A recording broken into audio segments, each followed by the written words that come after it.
Hemos visto el mundo girar y cambiar, tecnologías nacer, otras desaparecer, testigos de la historia, listos para contar, nuestras voces unidas, historias por tejer.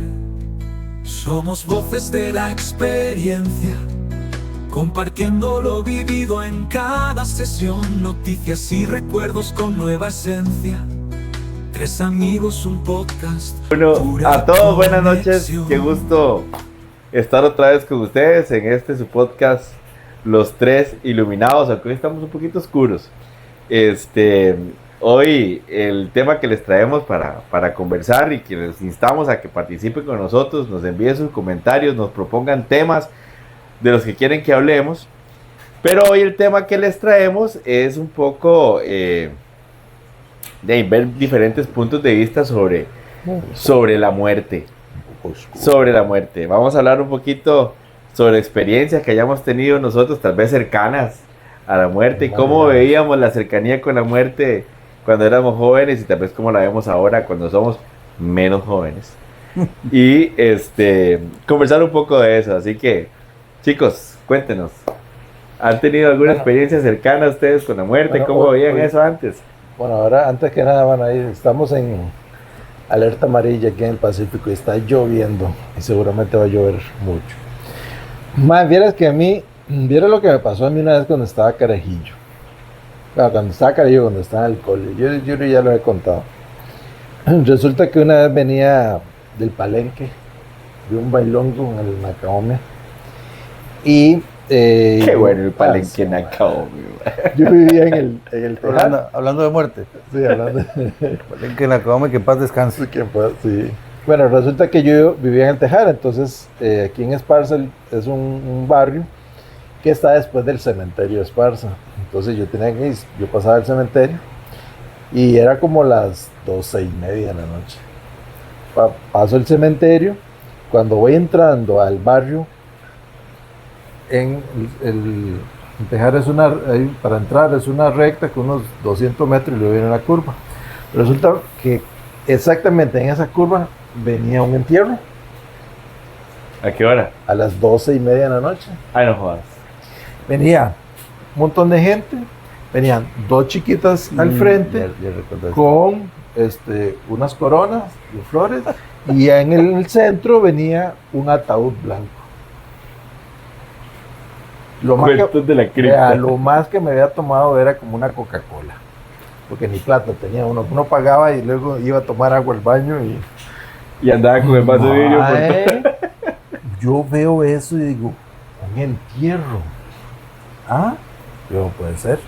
Y yo veía que poco a poco venía el entierro y las chiquitas al frente con las coronas y el ataúd blanco en el centro. Había un teléfono público y yo me fui para el teléfono público a llamar a mi papá. ¿Al cementerio? Al cementerio para que me viniera a traer, porque digo yo, ¿qué diablos?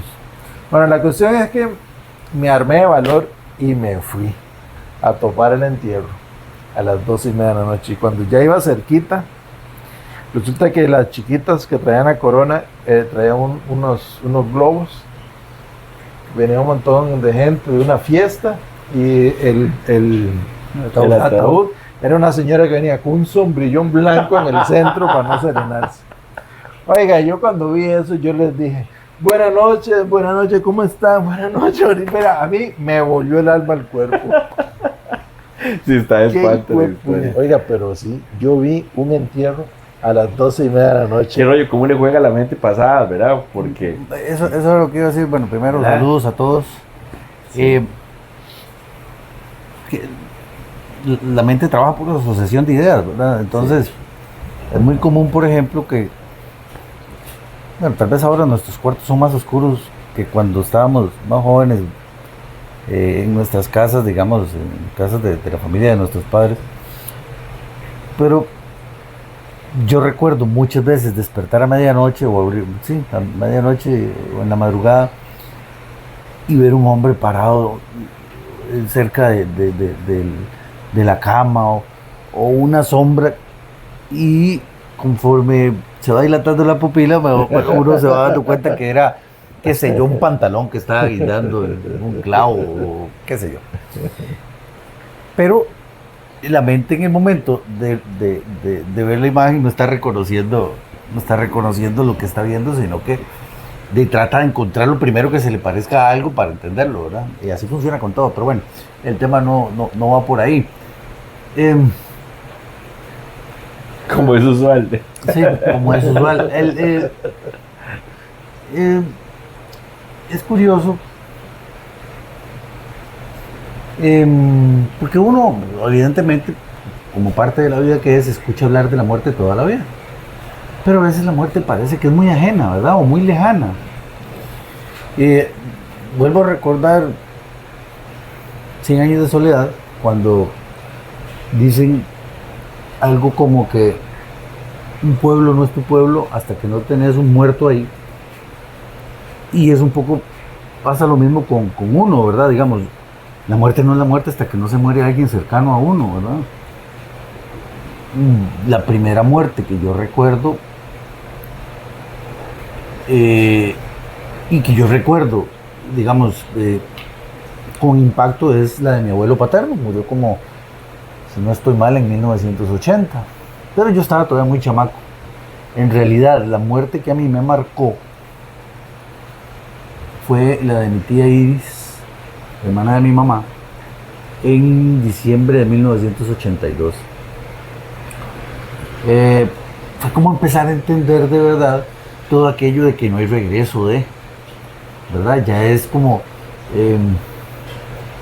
no sé, vos podés ver 2 millones de películas, leer 300,000 libros, cosas que te hablen y te expliquen sobre lo que es el impacto de la muerte, pero, y aunque a mí no me tocaba, digamos, yo todavía estaba muy chamaco para entender ciertas cosas, ver a mi mamá llorando, a mi abuela llorando, a mis primos llorando, etcétera, etcétera, tal vez no en el momento, pero sí en el transcurso de la vida, me confirma a mí el dolor que representa el tema de la muerte. Ahora, yo estoy convencido hoy en día que nadie llora por el muerto. Uno llora por uno. Claro. Uno llora por... Perdona, es como el egoísmo hasta frente a la enfermedad terminal. Sí. ¿Verdad? Que tal vez el doliente, el enfermo, quisiera descansar, y a veces es el familiar el que no lo deja ir, pero por su propio bienestar, no por el bienestar del enfermo, ¿verdad? Es algo que incluso hay que trabajarlo muchísimo con la gente que enfrenta esas enfermedades extremas, ¿verdad? Y ¿cómo se llama? Y de tanto dolor, de que también hay que aprender a soltar, ¿verdad? Sí. También, bueno, ahora que también, ahora que hoy es 7 de noviembre, venimos del Día de los Difuntos, aquí en este lado en este pedacillo del planeta, pero también hay otras culturas que lo ven diferente, como los mexicanos. Los ¿verdad? mexicanos, sí. Para los mexicanos eso es un fiestón, es una fiesta, es recordar, es vivir tal vez todos esos buenos momentos, y le hacen los altares, y ofrendas y toda esa cuestión de cosas que nosotros no lo hacemos, porque nosotros más bien tenemos una idea de que eso es una tragedia, una tragedia terrible, y entonces nosotros vemos a la muerte como decías vos, algo ajeno a la vida, cuando en realidad la muerte es lo único seguro de la vida. Es un proceso natural de la vida. Yo creo, por las razones que sea, digamos, después podemos discutir por qué es que le tenemos miedo a la muerte, pero yo creo que la muerte es como el terror supremo, ¿verdad? Es decir, como el miedo por sí, el mayor, o la cosa que más representa un elemento de temor para los seres humanos, sobre todo, como decimos nosotros por este lado, porque si hablamos con un budista probablemente no va a percibirlo de la misma manera, por el tema de no aferrarse y de soltar, cosa que nosotros no manejamos bien, ¿verdad? Acá nosotros al contrario somos muy, bueno, ya lo dijo Gabriel, al punto de que ni siquiera percibimos nuestro egoísmo en el momento que una persona está sufriendo, que tal vez uno hasta escucha con extrañeza si alguien dice, la verdad es que yo quiero que se vaya ya, que descanse. Y a veces, lo digo, bueno, en mi experiencia personal, yo he escuchado o escuché en algún momento de mi vida y me impactó oír frases de ese tipo porque precisamente uno no está acostumbrado a soltar, uno no está acostumbrado a dejar ir a la gente. De nuevo el tema de los miedos. Pero perdona, Ávila, que te interrumpa para contribuirte a esa parte del miedo. Pero qué rollo, me parece que el miedo se desarrolla, por supuesto, con el tiempo, porque, sí. y esto es nada teórico, totalmente empírico. Los niños pequeñitos, por ejemplo, mi hijo pequeño, le tiene mucho miedo a que sus papás se mueran, ¿verdad? El adolescente no tiene miedo a morirse, es más, ni siquiera lo tiene presente.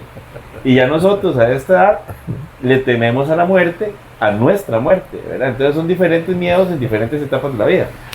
Bueno, yo digo, no, yo ya cumplí 50, ya lo que me quedan en promedio ya son unos 25. Ya viví más de la mitad de mi vida. Yo por ejemplo, en mi caso, así es. En mi caso, a mí el temor que me representa morir es no hacerlo oportunamente, no sé si me entienden, siento que todavía, por ejemplo, mis hijas me necesitan. Las dos menores están en la universidad aún. Creo que sería muy inoportuno el tema de faltar en este momento. ¿Te imaginas la vida de ellos sin vos? ¿Te has puesto a imaginar eso? Sí, no, eso sí me lo imagino. Es decir, yo creo que la vanidad todo nos juega un poquito en contra con estos temas, porque yo creo que no hay persona que no haya pensado qué dirán las personas que yo quiero o qué sentirán las personas que yo quiero si yo llego a morir. Además hay películas, hay libros sobre ese tema, gente que se hace, que finge su propia muerte para ver cómo reaccionan los demás ante ella, etcétera, etcétera. Entonces yo creo que todos pensamos en eso más tarde o más temprano. Vuelvo a decir bien, cuando nosotros estamos creciendo, creemos que la muerte es un país lejano, ¿verdad? Es una cosa que está en otra galaxia. Y cuando uno ve a esos chiquillos en moto que andan en una llanta y con un casco de bicicleta, y uno dice, ay Dios mío, ese muchacho no sabrá que si se cae, pega la jupa en el asfalto y hasta ahí llegó. Yo no sé si ustedes estaban. Recuerdo perfectamente una vez que estábamos en el colegio y fuimos de un grupo grande al río Barranca, al playón. Y estuvimos casi todo el día ahí, el grupo grande. Y de repente el nivel del agua empezó a crecer y la corriente empezó a crecer. Y alguien dijo sensatamente, creo que tenemos que irnos, ¿verdad? Cuando decidimos irnos, hicimos una cadena agarrados de las manos para poder cruzar ya la corriente tan fuerte que venía bajando del río. Logramos pasar. Todo el mundo vaciló con lo que estaba pasando, más de algunos se cayó y hubo que agarrarlo fuerte, ¿verdad? Cuando íbamos subiendo allá por donde Noni, ¿verdad? Que se ve el río allá abajo, el río Guarañanal, nada más se escuchó la cabeza de agua enorme que pasó. Brum, brum, brum, brum. Todos nada más volvimos en silencio a ver el río, lo que estaba pasando. Nadie dijo una palabra y después seguimos caminando y todo lo olvidamos, ¿verdad? Esa es... Bueno, es que ese es el tipo de cosas que cuando uno es niño, sobre todo cuando es adolescente, creo, o muy joven aún, son el tipo de cosas que uno cree que siempre le pasan a otras personas, no a uno, ¿verdad?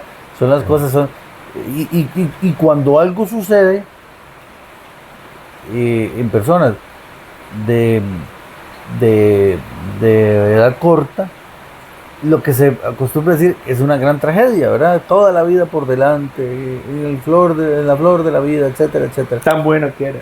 Bueno, eso a cualquier edad, sí. Todos los muertos son buenos. Eso a cualquier edad, sí. Sí, la idealización del fallecido. Pero efectivamente, lo que vos dijiste hace un rato está bien, en el sentido de que yo creo que nosotros no nacemos con miedo a la muerte, vamos cultivando el miedo a la muerte. Porque escuchamos a otros hablar de la muerte con miedo, con dolor, y además vamos viendo las reacciones de dolor ante la muerte, y ya posteriormente también nosotros con más conciencia, por ejemplo, cuando enfrentamos la muerte, sobre todo la muerte de una persona cercana, volvemos al tema probablemente de un poco de egoísmo, de que empezamos a sentir, no lo voy a volver a ver. Digamos, yo no era un niño ni mucho menos cuando murió mi papá murió en el 2006, en enero del 2006, de una manera un poco absurda, por lo menos al entender de nosotros, ¿verdad? Y yo recuerdo que lo que yo pensaba cuando en un punto de la madrugada que solo yo me quedé en la capilla porque mi mamá se fue a descansar, bueno, las personas, el grueso de la gente ya se había ido a dormir y otra gente se fue a bañar nada más que para regresar a la iglesia, y yo me quedé con él en la capilla. Yo recuerdo que lo que yo pensaba era que yo no me quería mover de ahí porque eran los últimos minutos o las últimas horas en que yo lo iba a ver, ¿verdad? Que iba a estar cerca. De hecho, yo no soy una persona, iba a decir que no me gusta, pero en realidad yo creo que no le gusta a nadie. Yo no soy una persona de ver a los fallecidos en el ataúd. Nunca, yo no vi a mis abuelos. Lo que uno siempre dice, prefiero recordarlos.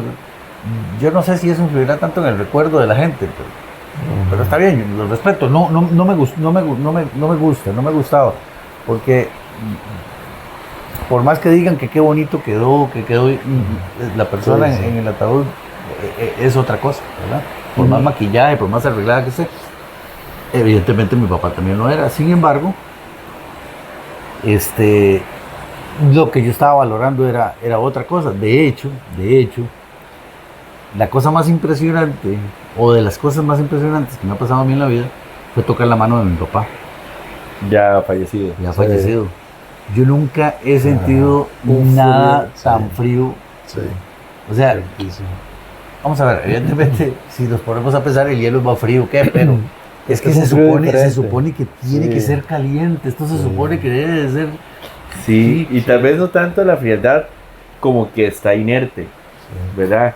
Que eso es otra cosa, es una sensación muy es que, difícil. bueno, el que ha tocado una serpiente o una, podrá entender un poquito que uno, lo feo de tocar un bicho de estos es que vos esperás una sensación distinta en el roce. Bueno, también las que son venenosas evidentemente da mucho miedo, pero las que no, y cuando uno nos toca es un cuerpo frío raro, ¿verdad? Porque se mueve y eso como que no calza bien en las ideas y la percepción que tiene uno de la vida. Y eso también cuando, en el caso mío, con mi papá, cuando yo le agarré la mano, eso como que no calzaba con lo que... Con tu memoria la sensación de tomar la mano de tu papá. Y todo eso te ayuda a vos en un momento, no sé si se ayuda la palabra, pero contribuye que vos entres no es entrar, es tengas la certeza de que sí está pasando. Sí. Ana, no, que yo les digo que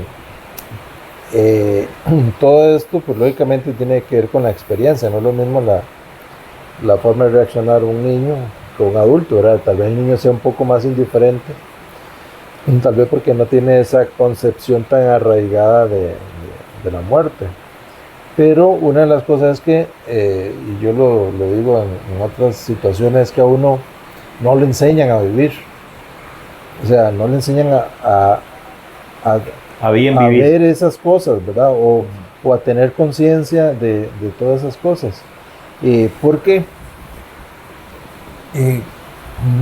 quizás se ha perdido o se pierde la transferencia de conocimiento y experiencias de personas mayores de ese tipo de cosas. Entonces, bueno, y ahora cuesta más, ¿verdad? Porque a veces hasta muchos tratan de apartar a las personas adultas ¿verdad? De tratarlas como que ya son unos inútiles, bueno, toda una En nuestra situación. cultura, en nuestra Sí, cultura. pero quizás nos falta hablar más de la muerte y de conversar esas cosas, porque también se tiene la idea de que es que esos temas no son para niños, pero es que los niños, uno tiene tal vez esa errada idea de que ellos no entienden, pero ellos entienden perfectamente todo. Usted conversa con un niño y ellos lo van a entender. O lo entienden mejor. Y lo O sea, pueden tal entender vez mejor. lo aprenden mejor. Y te agrego nada más eso que estás diciendo. Para mí, impresionante el abordaje y el aporte que dio esa película Coco, ¿verdad? En la experiencia de la muerte. Es una forma muy linda de enseñarla, de exponerla, ¿verdad? Y para que los niños la reciben y la asimilen. De la cultura Mexicana, correcto. Ahora, es curioso que a nosotros, digo, yo me incluyo, ¿verdad? Pero que a nosotros como sociedad nos duela tanto la muerte, cuando la religión a nosotros nos ha hablado todo De el la tiempo. muerte siempre. No, de la muerte siempre y hasta De de la un vida. superar la muerte, Ajá. de un lugar allá donde De se la va a vida eterna, encontrar, todo. etcétera, etcétera.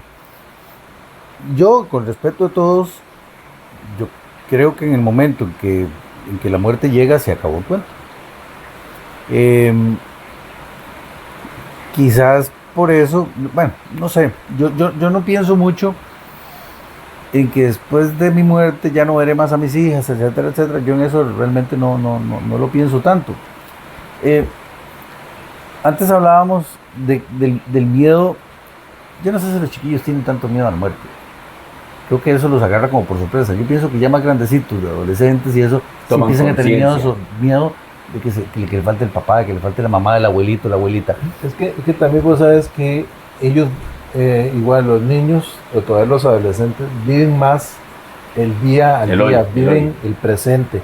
Uno, a como va creciendo y lo va inculcando y uno va entrando a la sociedad, uno empieza a ver el futuro. Entonces vos empezás a ver el futuro. Y el problema es que uno empieza a hacer planes para el futuro. Y el problema de morirse es que no lo cumplís, ¿verdad? Entonces, como decís, bueno, pues lógico, y bueno, nosotros que tenemos, los que tenemos hijos, pues pensamos en ellos. Y como vos decís, uno tiene la idea de que, fue puña, ¿qué va a pasar si yo no estoy? ¿Qué va a pasar con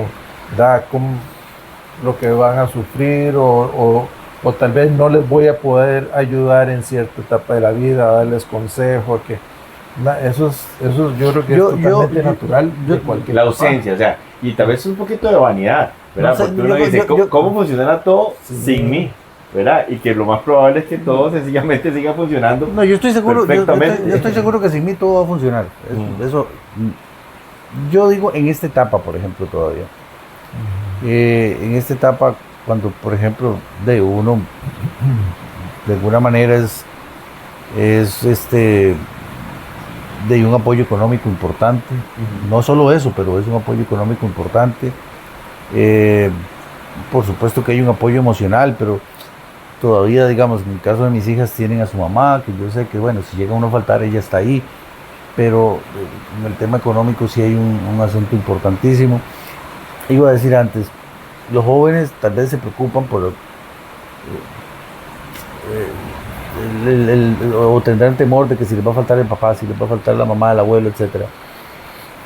Y a mí en este momento me preocupa, no sé si me preocupa, digo, cuando me pongo a pensar me angustia un poco el hecho de faltarle a mis hijas, pero hay una cosa que no hemos mencionado y creo que se revierte un poco, y es pensar que a uno se le puede ir un hijo.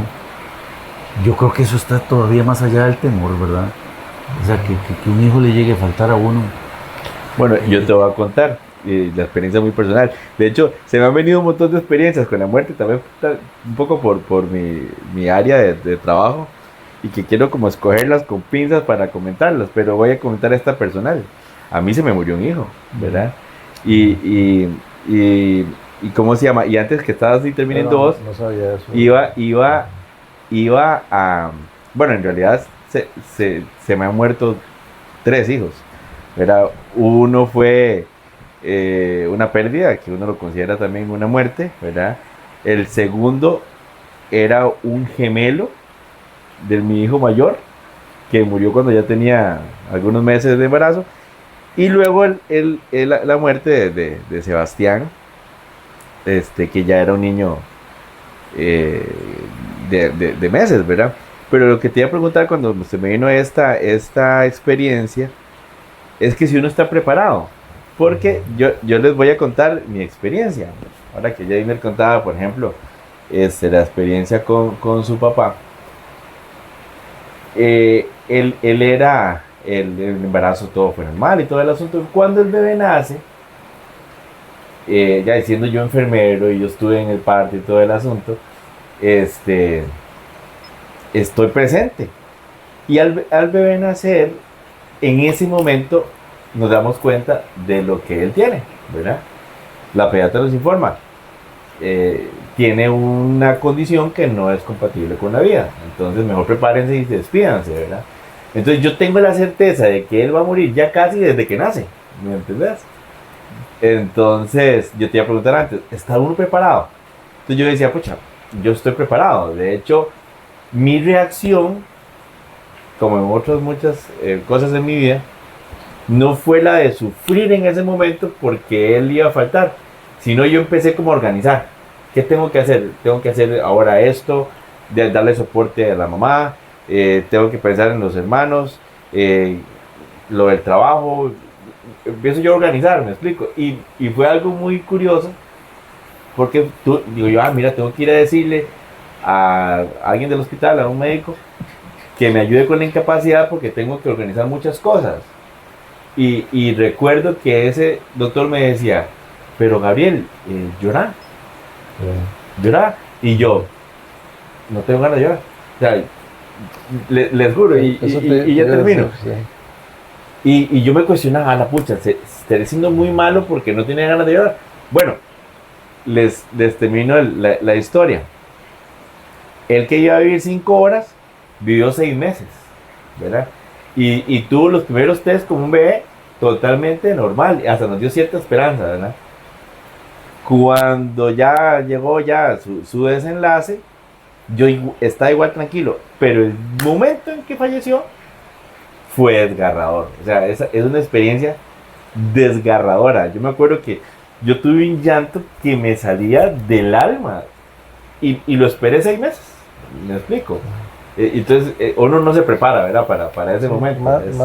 Es impresionante. En esa situación tuya también, bueno, nosotros 3 hombres, también la cultura nos ha enseñado a que los hombres no lloramos o que los hombres debemos precisamente hacer eso, ser el apoyo, ser la fortaleza. Vos pensaste en tu esposa. Lo que pasa... Entonces, bueno, pero es un tema que bueno, ya es una cuestión, ya va para otro Pero ¿cómo te preparas vos racionalmente para algo que es absolutamente emocional?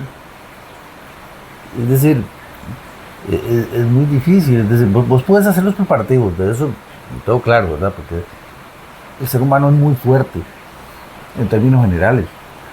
Es decir, uno pensaría, como dice Gabriel, ante una situación tan desgarradora como es la pérdida de un hijo, y que es algo casi de volverse loco, y sin embargo se sigue.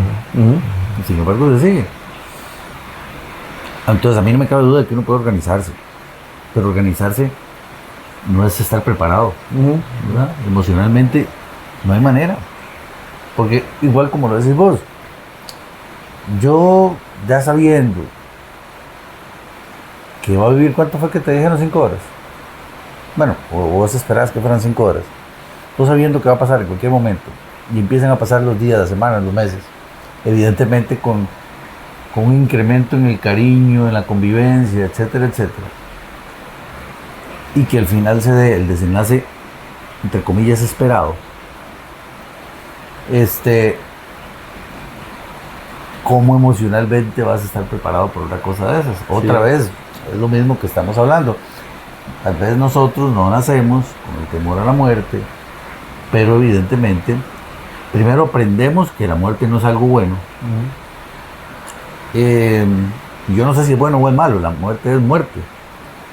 Pero es un poco lo que nos enseña, es como el final, es como Es que el horror. Y si nosotros nos ponemos a analizarlo un poquito, la muerte es el desenlace de una concatenación de hechos. No sé si va a ser dentro después de que nace la persona a los 15 días, a los 30 años o a los 90. Pero es la conclusión de una serie de acontecimientos. Vamos a ver, también son frases que hemos oído millones de veces. Lo único que hace falta para morir es estar vivo. Uno se está muriendo desde el momento en que nace. Ahora, evidentemente estoy hablando de muertes naturales, ¿verdad? Las muertes por accidente, pues son otro tipo de situación que también sería interesante. Yo no sé qué les parece a ustedes. De nuevo, entre comillas, es más duro una muerte súbita, que uno espere de una persona que está enferma o de una persona ya de edad muy avanzada, o una muerte súbita por accidente, que levantes vos el teléfono y que te digan falleció fulano tal. ¿Qué creen ustedes? Es más... Y bueno, ¿y qué era del tema para el otro podcast que iba a decir? Ahora que está... Lo de esa parte de la masculinidad, ¿verdad? Que no nos lo enseñan. Nos enseñan esa posición machista tradicional del hombre, ¿verdad? Pero que en el caso tuyo, en el primer instante no te dio el momento de desahogarte. Te desahogaste tiempo después, ¿verdad? Hasta que ya todo... Porque también es una acumulación de emociones, ¿verdad? Que llega el momento y ya tiene que salir, y qué bueno que salió, ¿verdad? Sí. Porque a veces el problema es que no salga. Sí. Esas situaciones. Y para no dejar colgada la pregunta de Jenner, que ya la vamos a retomar, pero ahora, tal vez en este preciso momento, entro en conciencia, ahora que vos estás diciendo eso, ¿verdad? De un poco cómo nos enseñan o cómo aprendemos por la observación. Mi papá es uno que ya ha enterrado varios hermanos, ¿verdad? Y yo me acuerdo que me tocó ver varias de esas muertes de lejitos, pero como un espectador muy interesado de qué era lo que había que hacer, ¿verdad? Entonces yo recuerdo muy bien a mi papá. Él es el hermano, no es el hermano mayor, es el segundo de muchos hermanos. Pero lo recuerdo muy bien ser el que tomaba él las riendas de toda la situación, del sepelio, de la organización, del momento de llevar el féretro hasta el cementerio. Y siempre lo recuerdo impecable. O sea, lo recuerdo emocionalmente ecuánime, ¿verdad? Muy tranquilo, hasta el último segundo. En el momento que ya lo depositaba, él se quebraba. Entonces digo yo, sí, qué increíble. O sea, primero se anteponen a las emociones las responsabilidades, ¿verdad? Y después se deja fluir la emoción. Y en cuanto a lo que Jainer nos preguntaba, de hecho, voy a tener la conexión. Se me ha venido 3 veces en lo que estamos conversando escenas de God. Y ahora que preguntaba sobre lo súbito, recuerdo la ejecución de Ned Stark, ¿verdad? Capítulo final de la primera temporada. Ahora, de todo lo que vos mencionabas, ¿qué será de nuestros hijos sin nosotros? ¿Qué será del mundo sin nosotros? Y yo me acuerdo a él estar observando a toda la multitud, observando la estatua donde estaba la hija y ya no estaba, y en ese momento la espada cae sobre él y todo termina. Me acordé también de otra escena cuando el enano se despierta después de una noche de lujuria y le dice la mano del rey a la compañera, y dice, si muero, llora por mí. Y le dice ella, vas a estar muerto, ¿cómo te vas a dar cuenta? ¿Verdad? Entonces, ¿qué es cierto eso? O sea, todo termina. Sí, la cuestión es esa forma en que vemos la vida,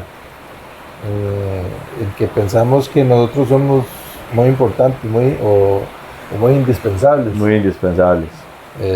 Como les digo, uno muchas veces uno ve esos videos de que en el trabajo que no hay que darlo todo porque es el momento que usted se vaya, 15 días después, ahí ya, en la ¿verdad? silla que vos Bueno, usabas. aquí en el trabajo mío pasó eso. Un lunes, de pronto el jefe dijo, renuncié. Y 3 días después estaba otro. Y todo camina. Y ya ni lo llaman. Y ya está ahí, ya está, se ha pensado que se va a sacar del chat de WhatsApp o se crea otro, ¿verdad? Porque hijo de puña. No, y no es, ¿Quién lo saca? ¿quién lo saca? Pero no es, el asunto a veces no es, olvidar por olvidar, ¿verdad? Sino que es que las cosas continúan, ¿verdad? Entonces uno dice, o uno, tal vez uno mismo lo ha visto, bueno, con la muerte de parientes cercanos, ¿verdad? Bueno, hace poco murió el hermano mayor de mi papá y ya y la familia, algo muy doloroso y todo, ¿verdad? Pero fuimos a visitarla hace un tiempo y todo continúa y nos reunimos y ya alguien saca algo gracioso y ya empiezan las risas, ¿verdad? Y vienen chiquillos y entonces tal vez dicen, bueno, lo importante es recordar a la persona, ¿verdad? Recordarlo siempre. No sufrir porque ya se fue, sino recordar del tiempo que estuvo, de las cosas que aportó y lo feliz que uno estuvo cuando estuvo con ellos, ¿verdad? Entonces, no pensar siempre en que ya no está, en que qué dolor, qué voy a hacer ahora, ¿verdad? Porque la vida continúa y uno no puede tampoco quedarse atrás en esa situación. Y quiero tirarles ahí a la mesa para generar un poquito también. El otro sentimiento o la otra conducta que hay que aprender es cómo reaccionar ante el dolor ajeno por la muerte que no es de uno, ¿verdad? Le voy a traer esta del anecdotario. Cuando uno está empezando en enfermería a estudiar, ¿verdad? Las primeras veces que va al hospital, ¿verdad? Esas primeras veces a uno le asignan un paciente, solo un paciente. Y vos ese paciente tenés que tenerlo pulidito, esa cama impecable, bueno, más presentable no puede estar, independientemente de la patología, es la gestión del cuidado, ¿verdad? Entonces, el primer paciente que me iban a asignar a mí, que me asignaron a mí, antes de yo acudir a la cama, ¿verdad? Me acuerdo que era en el Hospital Monseñor Sanabria, en la torre que ya no existe. A usted le hacen toda una presentación, le llamamos la entrega del paciente, ¿verdad? Qué tiene, qué cuidados hay que hacerle, y ya cuando ya está instruido, se dirige hacia él. Y era mi primer paciente, es la primera vez que yo voy a estar solo con un paciente. Ya recibo toda la información y llevo en mi cabeza construido todo lo que tengo que llegar a hacer. El paciente está con un familiar, me advierten, ¿verdad? Bueno, ok, listo. Ok, entonces yo voy caminando, eso que vas caminando, viendo sin ver, porque vas aquí dándole vuelta a todo lo que vas a hacer. En lo que yo llego al umbral de la puerta, lo que me topé fue la hija y me abrazó y soltó a llorar porque papá falleció, el paciente que yo iba a ver. Y yo me paralicé. Nada de lo que llevaba en la cabeza preparado para ese momento era eso. Cero, en lo absoluto. Digo yo, ¿cómo reacciono? Sí. Entonces traigo esta para decir, ¿cómo saludamos cuando llegamos a una vela? Sí, no, ¿cómo estás? No, ¿cómo estás? Pero ve qué interesante. Hace unos días atrás, ¿qué día soy? 17. Será hace una semana o 10 días, falleció la mamá de un amigo. Y él cumplió años el 2 de noviembre. Yo no sabía si desearle feliz cumpleaños, porque se convierte en ese momento en una frase hecha, ¿verdad? Felicidades, ¿cómo? Mi mamá tiene 5 días de fallecida, 4 días de fallecida.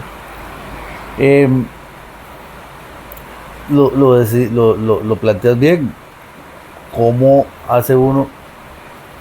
Mira, te voy a decir, digamos, cuando mi papá falleció, y aquí encadeno con lo de los chistes y encadeno con eso otro, cuando mi papá falleció,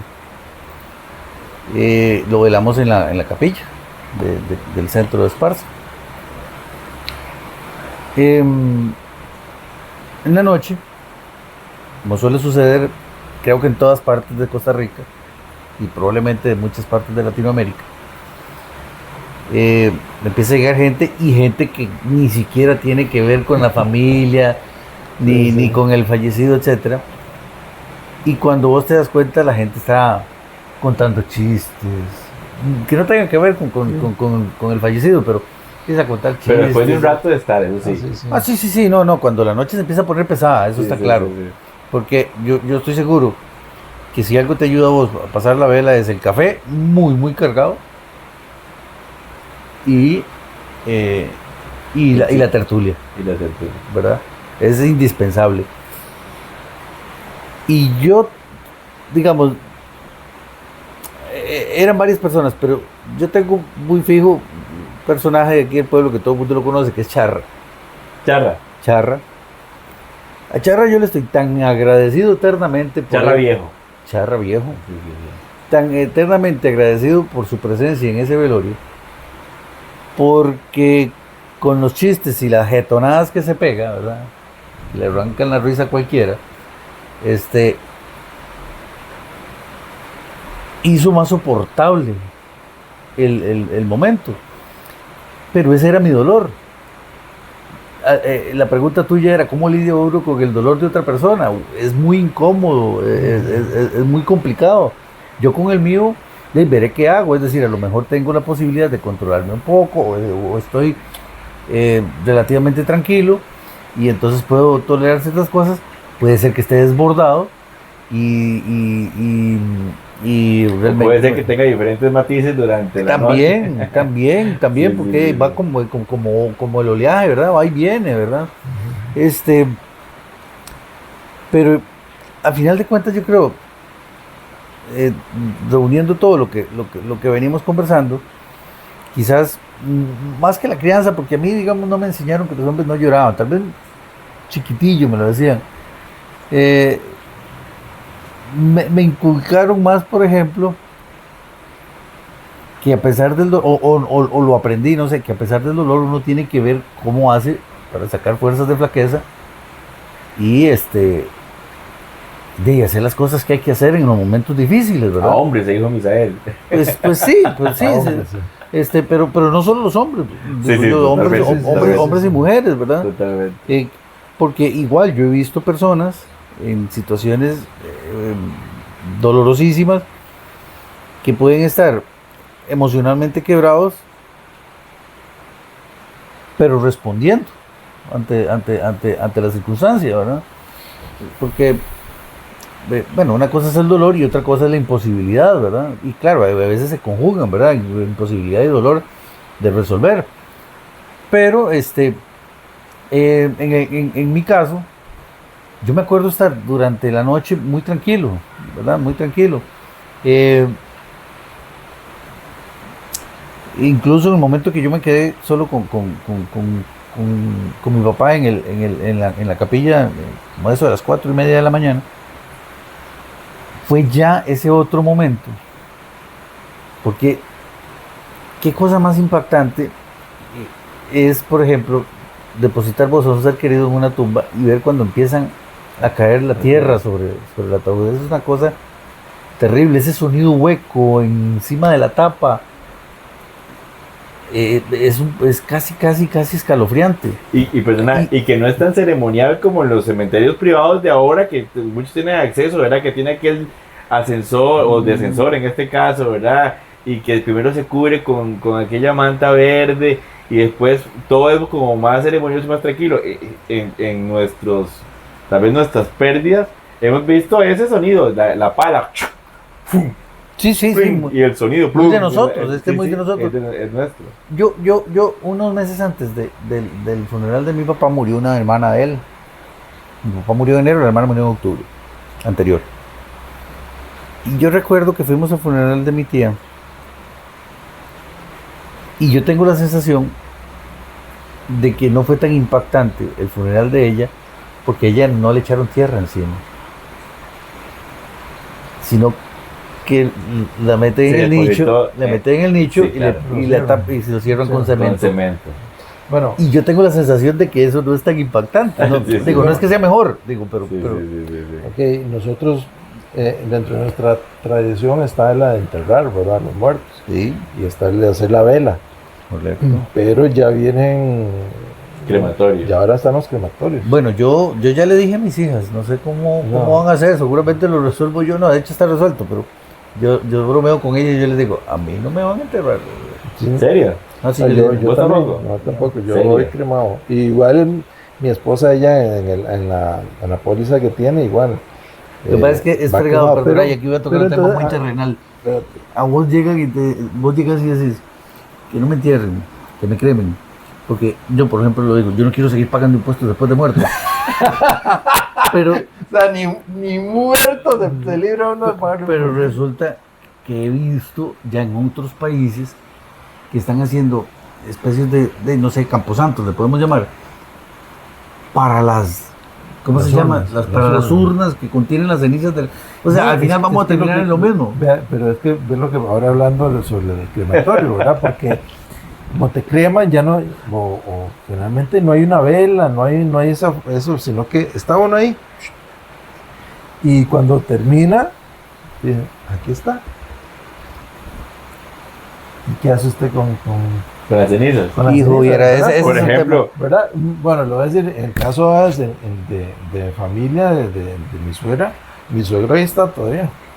bueno, a algunos les gusta ¿Verdad? que Y- siembre un árbol con ellos. Y Vea. entonces, entonces ahí venimos también que esa forma es una forma también, De no soltar. más rápido todavía de no pasar por esa situación tan dura del entierro. velarlo, del entierro, ¿verdad? Porque ya está ahí.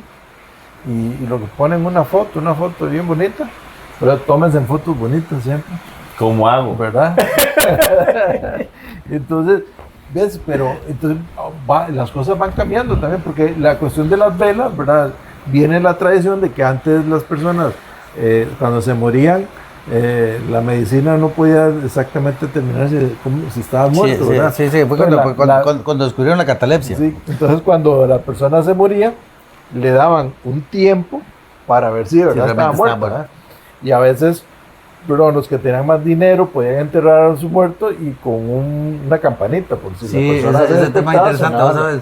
Yo leí de Sí, distintos sí. modelos de ataúd. Ajá. donde- Es el de la campanita, que es otro con una especie de chimenea, por si acaso el muerto ajá. despertaba, o sea, no Ay, estaba no. muerto, pudiera respirar, etcétera, etcétera. Tengo que contar eso. no, creo que Tengo que ya. contar eso. Pero entonces, los tiempos van cambiando, Claro, ¿verdad? claro. Y la muerte también se va viendo diferente.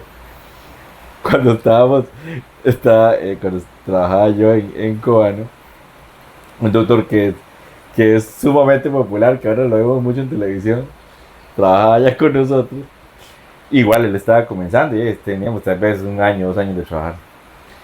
Y había un señor muy querido en el pueblo, ¿verdad? Que ya tenía 96 años, ¿verdad? Y estaba en agonía de muerte totalmente natural, ya muy viejito, desde hace varios meses. Y no una ni dos, como 5 veces nos llamaron ya para declararlo fallecido. Y a mí nunca se me olvida la angustia de este compañero, ¿verdad? Y voy a aprovechar que estamos en video, lo voy narrando por los que escuchan en Spotify. Le ponía el estetoscopio en el pecho y no lo escuchaba. Entonces ya pasaba al oído, no, visual, no había movimientos. Le ponía el espejito en la nariz y en la boca. No empañado. No empañaba. Y ya se disponía a decirle a la familia, ya decía el señor, ¡ah! No, ni 3, 5 veces nos pasó eso, hasta que ya definitivamente ya el hombre falleció. Bueno, eso dicen ustedes.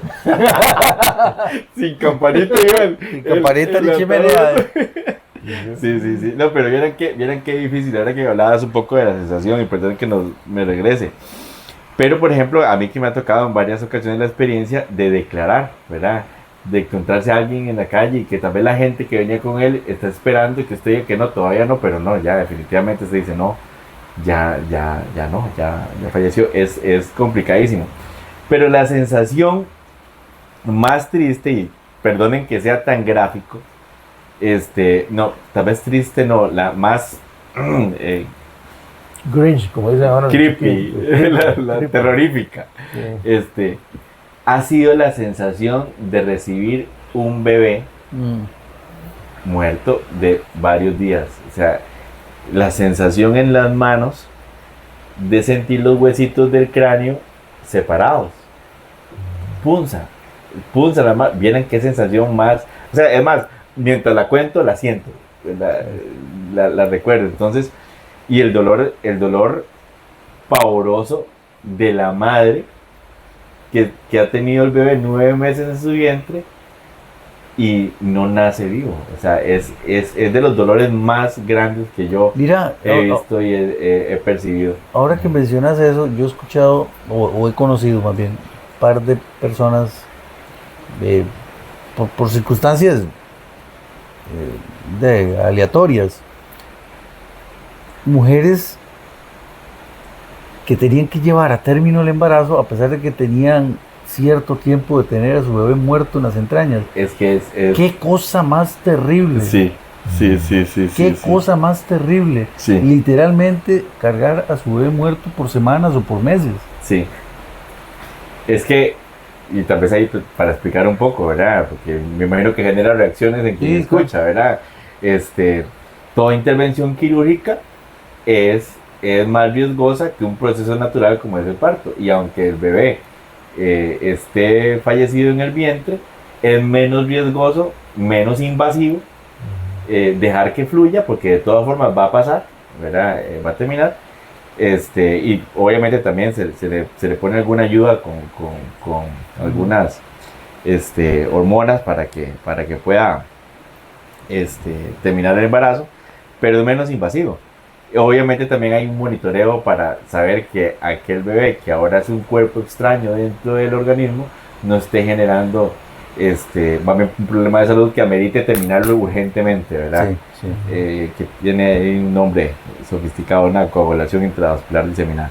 Pero sí, o sea, ya volviendo al coloquio, es algo impresionante. O sea, es tras de que tenés que enfrentarte a la noticia, lo tenés dentro tuyo y tenés que recibir el bebé. Es impresionante, es impresionante. Terrible.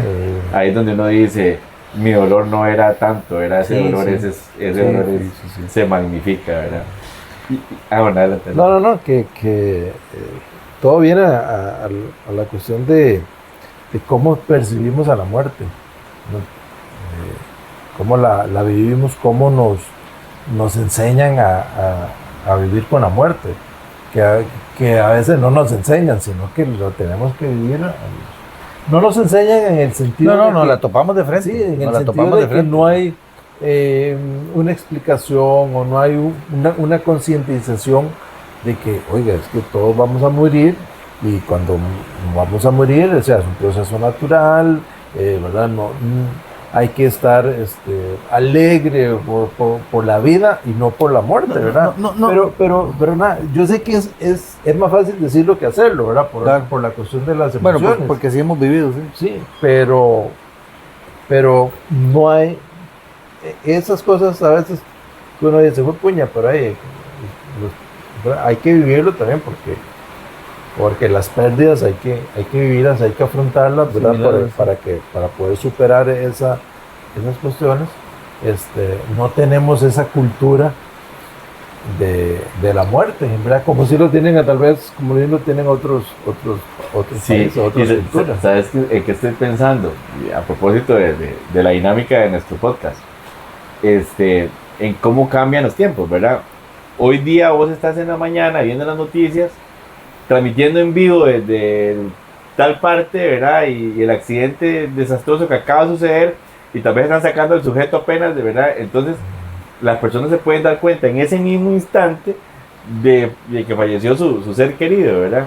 Me estaba acordando de antes, mi papá, cuando yo tenía tal vez, no sé, 6 años, 5 años, una vez fue a jugar fútbol y lo fracturaron, ¿verdad? Se fue a jugar fútbol en su moto y lo fracturaron. Nosotros no supimos nada de mi papá, eso fue un domingo, hasta el miércoles. O sea, no sabía nada, no había una llamada telefónica, ¿y cuál teléfono? No había teléfono, ¿verdad? No había forma de enterarnos. Y nosotros estábamos realmente angustiados. Y mi papá se fue a comprar lotería y yo creo que se la ganó porque nunca vino. No.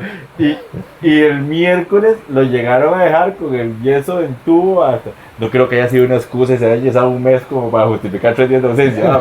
Pero llegó, lo dejaron el miércoles y entonces yo decía, mira, si se hubiera fallecido, no nos damos cuenta. Bueno, tal vez en momentos más, Sí, eventualmente. más límite hubieran llegado a avisar tan rápido. Pero ahora todo es en tiempo real.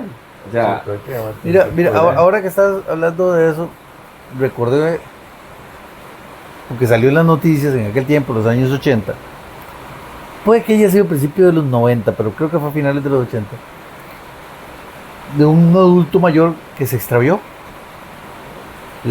Habían puesto anuncios, Canal 7, Canal 6, fotos, etcétera.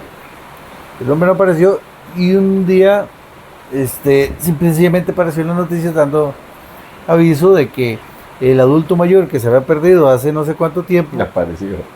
No, había fallecido, ¿verdad? Que había fallecido, de los funerales y que no sé qué. Como a los 3 días la noticia era que durante el velorio el muerto apareció vivo. El reconocimiento del cadáver fue fallido. No sé si se estaba en tal estado de descomposición que los familiares creyeron reconocer al pariente muerto. Y claro, cuando ven llegar al pariente vivo al velorio, aquello fue de espanto, que ese era el tema que quería llegar. Qué curioso que a nosotros nos duela tanto la muerte, pero como en general nos asusta la posibilidad de ver a alguien que ya haya muerto, ¿verdad? Digamos, si eso fuera posible... Quédate muerto, mejor. No, me duele mucho, pues quédate allá. Qué curiosa esa otra parte también, ¿verdad? Claro, porque claro.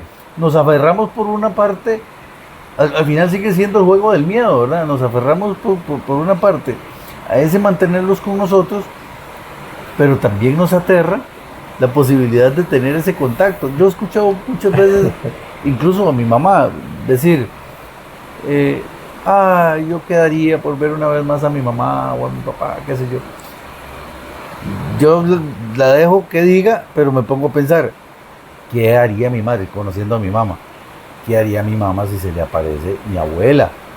O sea, mi mamá entrega el equipo en el momento, yo estoy seguro. O sea, porque eso de verdad... Sí, es la impresión, imagínate. Sí. Pero Por lo mismo, que no... Nosotros no tenemos un manejo, digamos, no nos enseñan, bueno, no sé si alguien puede enseñarlo, pero no nos enseñan a lidiar con la muerte. Claro, le tenemos miedo hasta un paraguas blanco que viene en medio de 2 chiquitas que vienen No. Yo pensaba ahora mientras esa noche a mí el corazón hasta que me quería salir del susto. yo pensaba ahora mientras ustedes hablaban en el tema del budismo, pero esto no es con la muerte, es con todo. El budismo, dentro de las cosas que más enseña y practica, es el tema del desapego. Todo es temporal, Sí. no hay absolutamente nada que permanezca. Entonces, por ejemplo, empezando por las ideas, se supone que cuando vos estás meditando, vos tenés una idea, pero vos tenés que dejarla pasar. De eso se trata la meditación, ¿verdad? Y el tema de la muerte es exactamente lo mismo. Bueno, ya está, llegó el momento de la persona, y que uno no debe de aferrarse, pero no es una cosa que se hace en el momento, es una cosa que el budismo practica a lo largo de toda la vida del budista. Por eso, hay una enseñanza detrás del tiempo. Y hay una cultura. Claro. Es que hay una cultura. Entonces, es construido totalmente. sí, claro, exacto. Pero nosotros pasamos mucho tiempo evitando el tema de la muerte. Pasamos mucho tiempo evitando el tema de conversarlo. Yo no quiero pensar en que sea mi mamá, mi papá, mi hermano, mi hijo, etcétera, etcétera. Yo no quiero pensar en eso. No quiero conversarlo tampoco con nadie. Hagamos una dinámica, porque ya vamos teniendo una hora de conversación. Qué rápido, ¿verdad? Sí. Cerremos un poco con esa parte. ¿Cómo nos imaginamos o cómo nos gustaría que fuera nuestra muerte? Y a los que nos escuchan también, ¿Nuestra coméntenos. muerte o nuestra despedida? Nuestra Digamos. despedida, entonces, Bueno, digamos. yo te voy a decir fácil. Ya dije, yo quiero que me cremen. Voy a decir uno malísimo solamente para que mi hija me lo saque en cara. A mí no me cremen, me chocolaten. Es que ella odia esos chistes. Sí. A mí que me cremen.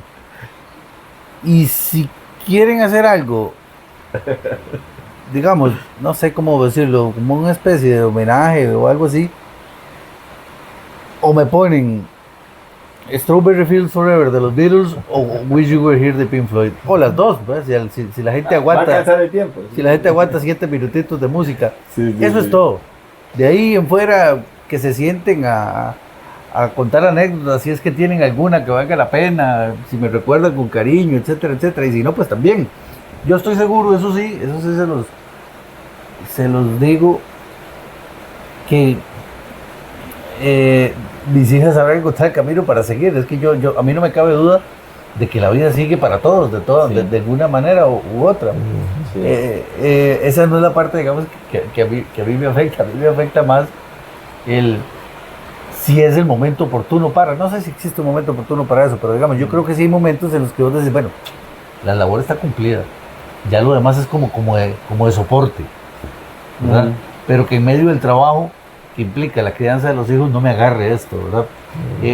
Pero no por un aferrarme yo a la vida, sino por un tema de lo que yo pueda aportarle todavía a mis hijas, ¿no? Yo les he dicho, no, a mí me creman, después si quieren me riegan en el patio, lo que quieran hacer, ya la verdad es que está uno muerto, y que hagan una fiesta. Sí. Nada de velor, nada de tristeza, nada. No. Compren guaro y hagan fiesta, unas carnitas, cervecitas y siéntese. Y como vos decís, si uno tuvo anécdotas divertidas, que se las pongan a contar lo que uno hizo y cero tristeza, porque ¿para qué van a estar tristes ellos por uno si ya uno ya se fue de este mundo? Ya no sufre, ya no siente, ya nada. Sí. Entonces no sufre por algo que ya no tiene. Yo comparto con vos el sentimiento. Desdichadamente todo eso depende de las circunstancias en que se dé, ¿verdad? Porque muy probablemente hay algunas circunstancias que no querrán ellos celebrar, aunque esa fuera su voluntad. Yo quiero decir nada más algo. Yo creo que yo voy por la parte tradicional. A mí que me sepulten y te da miedo que te queden. No. ¿Te da miedo, Gabriel? No. Sentí feo pensarlo. Y de una vez pido disculpas por si yo lo he hecho. Lo que no me gustaría es que en la vela a mi gente los expongan a tener que explicar el proceso de mi muerte una y otra vez, que probablemente uno lo hace cuando llega, ¿verdad? ¿Y qué pasó? Contame, ¿verdad? ¿Y cómo fue? ¿Verdad? Sí. Pero también nos cerremos con siempre queda la dinámica, pero cerremos más bien con algo, me parece que tal vez es de más aporte para quienes sacan su ratito para escucharnos. No, la muerte es inevitable, vamos a llegar ahí, ¿verdad? Entonces hagamos que este rato que nos queda sea realmente memorable, ¿verdad? Disfrutémoslo, dejemos una huella imborrable en nuestro existir y en las personas que han visto nuestra existencia. Yo pienso que esa debe ser una bonita misión para todos, ¿verdad? Lo que entremos en conciencia de que vamos a morir, ¿verdad? Entonces vivamos intensamente, ¿verdad? No sé qué opinan ustedes. Muy bien. Y ojalá que no inventen un impuesto para los cremados también, ¿verdad? Un impuesto. Ya lo deben tener pensado. Ya debe estar por ahí. Ya lo deben tener pensado. Pero sí, como vos decís, Gabriel, la muerte es parte de la vida y no, hay que vivir, hay que experimentar, por eso hay que leer, hay que bailar, hay que pasear, hay que hacer el bien. Ajá. También y mira, y disfrutar cada momento con los seres queridos y también si usted quiere hacer algo, hágalo, o sea, nada le impide que usted quiera, si usted quiere, no sé, aprender a un oficio, que quiere aprender algo, que quiere ir a subir el chirripó, que nunca vaya, súbalo. O sea, hágalo, porque ya cuando se muera ya no lo va a poder hacer. Disfrútelo ahora que uno lo puede hacer. O al rato cuando lo está viva. va a terminar haciendo. Ahí va a quedar. Ahí va. Mira, Pero más libre, pero ahora que decís eso, aquí me puya. Yo fui al chirripó y el guía nos iba diciendo, ven esa piedra ahí se murió un muchacho. Ahí va a botar. Ven fíjate que aquí un guía se sintió mal, se sentó y cuando los demás se volvieron estaban muertos. Oye, así fue con... Motivadores, 100%. Ahí nomás yo ya lo había dejado botado, se condenado. Porque... Una de dos, o tenía poco tacto o sea, era poco oportuno, tenías poco sentido de la oportunidad, o en realidad no veía. Le valía. Sí, no veía que la muerte fuera una cosa tan terrible, ¿verdad? Sí. Nada más un apunte muy chiquitito. Qué curioso que mucha gente se frena de hacer muchas cosas pensando, ¿y qué pasa si me muero de camino? Yo esa pregunta en algún momento me la hacía mucho y después encontré la respuesta. ¿Y qué importa si me muero? Después de muerto, ¿qué importa? Es decir, si usted hace un intento y lo logra, magnífico. Y si no lo logra, ¿cuál es el problema? Ya no tenés de qué preocuparte por eso. Hay que disfrutar el viaje. Correcto. Al final de cuentas es eso, porque mucha gente piensa en el destino, pero al final de cuentas el viaje, el camino es la parte que es disfrutable, ¿verdad? Y además normalmente es la que más dura. Y hace totalmente match con el episodio que hablamos del bendito trabajo. Sí, Disfruten el proceso, ¿verdad? Exactamente. Correcto. Y para que no digan que no lo hicimos al principio, entonces aquí estuvo Gabriel Ugalde, Carlos Lara. Jainer Ávila, nada más, perdóneme, quiero leer algo muy cortito. dale. Cuando mi papá murió, que en el momento que murió yo estaba un poco perdido, como suele pasar, ¿verdad? Con todas estas cosas. Mi amigo Gustavo Chan, que ya como la cuarta vez que aparece mencionado por acá. Te vamos a invitar, Gustavo. Sí. Tabito estaba en Alemania, en ese momento sacando su doctorado, y me mandó un poema de Jorge de Bravo. A mí ese poema y el libro Rayuela de Julio Cortázar me sostuvieron. El poema se llama Lucha, lo voy a leer rápidamente. Dice: absurdos hemos sido, absurdos somos cada vez que besamos, y sin embargo, ¿qué nos importa haber dejado en el camino nuestros pasos si sobre el mismo lomo de la muerte amamos y engendramos? Nos burlamos de ti, muerte. Por cada vuelo que nos robas, desatamos la sangre de 2 nietos, con los ojos alegres como cantos. Al final de cuentas, creo que eso es lo que buscamos todos. Claro. Ganarle de una u otra manera a la muerte. A la muerte. Yes. Dejando una gran huella. Síganos, Bueno, comenten, conversen Hasta con la nosotros. próxima. Hasta la próxima. Bueno. Chao.